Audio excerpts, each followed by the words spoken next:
اور اللہ کے پیارے نبی فرماتے جیسے ہی بندہ قبر میں اتارا جاتا ہے اور اس کو دفنا کر کے لوگ جانے لگتے ہیں، فوراً دو فرشتے اس کے پاس آتے ہیں، ایک فرشتے کا نام منکر، ایک فرشتے کا نام نکیر۔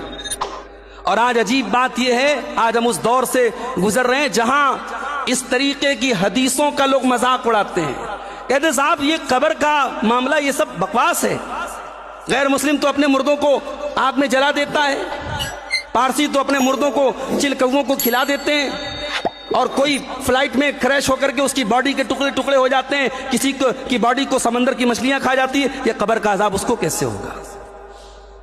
اسی لیے اللہ نے جہاں موت کا ذکر کیا نا، اس کے پہلے کیا فرمایا؟ وَهُوَ عَلَىٰ كُلِّ شَيْءٍ قَدِيرٌ۔ تو اللہ کے بارے میں سوال اٹھا رہا ہے، جو اللہ آل مائٹی ہے، جو ہر شے پر قادر ہے، تو اس کے بارے میں سوال اٹھا رہا ہے؟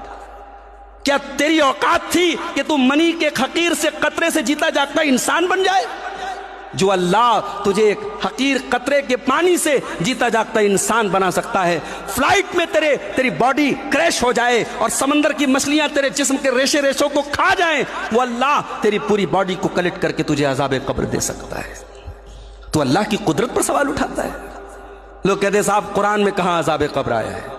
آیا ہے نا، آیا ہے، ذرا قرآن کو غور سے تو پڑھ۔ اور یہ بات بھی نوٹ کر لو، یہ جو بٹوارہ کیا جاتا ہے قرآن میں ملے گا تو مانیں گے، حدیث میں ملے گا تو نہیں مانیں گے، یہ بٹوارہ غلط ہے۔ شریعت قرآن و حدیث دونوں کا نام ہے۔ قرآن کہتا ہے نماز قائم کرو، پورے قرآن میں کہیں نہیں لکھا 5 ٹائم کی نماز پڑھو، پورے قرآن میں کہیں نہیں لکھا فجر میں 2 رکعت پڑھنا ہے، ظہر میں 4 پڑھنا ہے، عصر میں 4 پڑھنا ہے، مغرب میں 3 پڑھنا ہے، پورے قرآن میں کہیں نہیں لکھا ہے۔ قرآن کہتا ہے ورکعوا، رکوع کرو، رکوع میں آپ کی پیٹھ کیسی ہو، آپ کا ہاتھ کیسا ہو، پورے قرآن میں کہیں لا کے دکھا دو، نہیں ملے گا آپ کو۔ تو قرآن صرف قرآن کے ذریعے آپ شریعت کو سمجھنا چاہتے نہیں، قرآن کے ساتھ ساتھ اللہ نے صاحب قرآن کو اتارا ہے۔ یتلو علیہم آیات ہی اس نبی کا مشن تھا، قرآن کو پڑھنا، وَيُزَكِّيهِمْ اور لوگوں کو پاک اور صاف کرنا، وَيُعَلِّمُهُمُ الْكِتَابَ وَالْحِکْمَةَ اور قرآن و حدیث کی تعلیم دینا۔ اس نبی کی سیرت اور اس نبی کی سنت کے بغیر قرآن کو نہیں سمجھ سکتے میرے بھائی، اور جن لوگوں نے سمجھنے کی کوشش کی انہوں نے بہت ٹھوکر کھائی ہے۔ ارے جب اللہ کے پیارے نبی نماز میں دعائیں کیا کرتے تھے اللہم انی اعوذ بک من عذاب القبر، تو بات ختم۔ میرے نبی نے دعا کی ہے کہ اے اللہ میں قبر کے فتنے سے، قبر کے عذاب سے تیری پناہ چاہتا ہوں، بس یہی بات ختم ہو جانی چاہیے تھی۔ اس کے بعد آپ سوال اٹھا رہے قرآن میں دکھاؤ، تو آئیے ہم قرآن میں آپ کو دکھاتے ہیں۔ اللہ فرماتا ہے وَحَاقَ بِآلِ فِرْعَوْنَ سُوءُ الْعَذَابِ، فرعون کے ماننے والوں کو، فرعون کی آل و اولاد کو، فرعون کے چیلوں اور چمچوں کو بہت بڑے عذاب نے گھیر لیا۔ النار یعرضون علیہا غدوا وعشیا، اور فرعون کو اور فرعون کے ماننے والوں کو صبح شام آگ کا عذاب دیا جا رہا ہے۔ ویوم القیامت ادخلوا آل فرعون اشد العذاب، اور قیامت کے دن کہا جائے گا کہ آل فرعون کو اور بڑے عذاب میں ڈال دوں۔ یہ کون سا عذاب ہے جو آل فرعون کو صبح شام دیا جا رہا ہے؟ یہ وہی قبر کا عذاب ہے، یہ وہی قبر کا عذاب ہے۔ قرآن کا 29واں پارہ کھولو، اللہ تعالیٰ حضرت نوح علیہ السلام کی قوم کے بارے میں فرماتا ہے مما خطیئاتہم اغرقوا فادخلوا نارا۔ نوح علیہ السلام کی قوم کے لوگوں نے بہت نافرمانی کی، بہت گناہ کیے، اپنے گناہوں کی وجہ سے اللہ تعالیٰ نے ان کو طوفان کے اندر ڈبا کر کے مار دیا۔ اغرقوا، ان کو ڈبا کر کے مار دیا۔ فادخلوا نارا، اس کے بعد وہ آگ میں ڈالے گئے۔ کون سی آگ میں ڈالے گئے؟ یہی قبر کے عذاب میں ڈالے گئے۔ تو قبر کا عذاب قرآن سے بھی ثابت ہے، اور یہ بات بھی یاد رکھو کہ قبر میں عذاب بھی ہوگا اور قبر میں نعمتیں بھی ملیں گی۔ جیسا انسان کا عمل ہوگا، جیسا انسان کا عقیدہ ہوگا، عذاب کے لائق ہوگا تو عذاب ملے گا، نعمت کے لائق ہوگا تو نعمت ملے گی۔ عذاب قبر کا بھی ثبوت ہے اور نعیم قبر کا بھی ثبوت ہے، بلکہ اللہ کے نبی فرماتے ہیں کہ قبر انسان کو دبوچے گی۔ ان للقبر زقتتن، قبر انسان کو دبوچے گی، نیک کو بھی دبوچے گی، برے کو بھی دبوچے گی۔ دبوچنے کا مطلب ہے کسی کو کس کے پکڑ لینا۔ قبر انسان کو کس کے پکڑ لے گی، دبوچ لے گی، اور اللہ کے نبی کہتے ہیں اگر کوئی بچتا اس عذاب اس قبر کے دبوچنے سے، اگر کوئی بچتا تو سعد ابن معاذ بچتے، مگر وہ بھی نہیں بچے۔ یہ سعد بن معاذ کون ہے؟